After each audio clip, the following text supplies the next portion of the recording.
solitude and confidence prepared me, because a lot of what I've done in my career has not been going with the flow.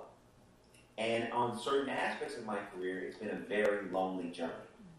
But knowing that I'm on the right path, that I'm doing exactly what God called me to do, was very, very key to discover that early in my life, really, because as I was finding out who I was, what God was telling me is that, and what I felt in my spirit was that you can't afford, because I created you to be a leader. This is God talking to me. You're a leader. So you can't afford to not act in your identity, because it's going to cost you something. And what it cost me most was peace. What it cost me most was contentment. Now, it's not easy, when you're going left and everyone's going right. But when you go left and you know that's where you're supposed to be, it helps you manage it a lot better. Does that answer your question? Yeah.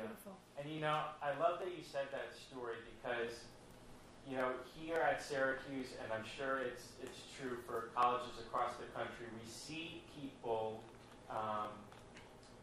aspiring to be something that they're not.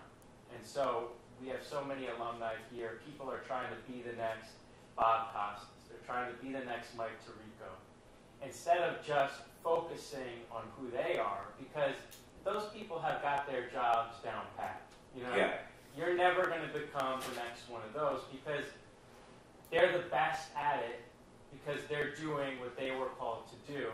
And likewise for you, if you stay in that space, living who you really are, you're going to be the only one who's able to do that also. If you stick to that and don't get lost in that chatter, then you start to move with the flow of becoming that.